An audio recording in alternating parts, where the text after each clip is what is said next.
Le nombre de transferts de messages limités sur WhatsApp, le hashtag MeToo contre la masculinité toxique et la grande consommation qui teste de nouvelles possibilités d'abonnement. Bienvenue dans la revue digitale de cette semaine. WhatsApp, le nombre de transferts de messages limités. Depuis juin dernier, il n'était déjà plus possible de transférer un message, une photo ou un autre contenu sur WhatsApp à plus de 20 contacts en même temps. Et c'est en Inde, le plus gros marché du réseau social, que la limite de 5 contacts était testée depuis 6 mois. Aujourd'hui, et afin de lutter contre les fake news et le transfert massif des messages, la décision est prise. WhatsApp décide de limiter le nombre de transferts de messages à 5 personnes partout dans le monde.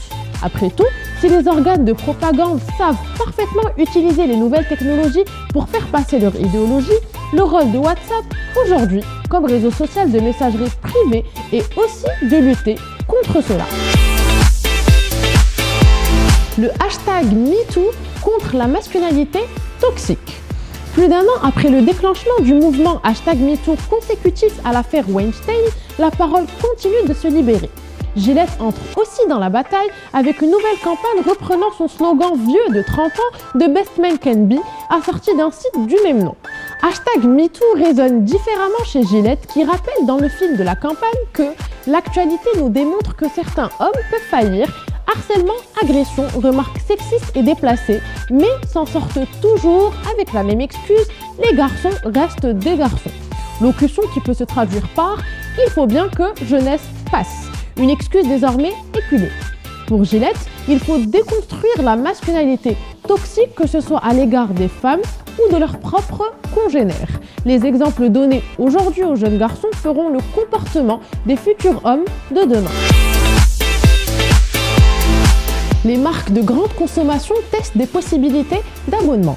Depuis un moment, plusieurs sociétés multinationales de produits de grande consommation, notamment Nestlé, Procter & Gamble et Unilever, recherchent un modèle d'abonnement en ligne pour certains de leurs produits.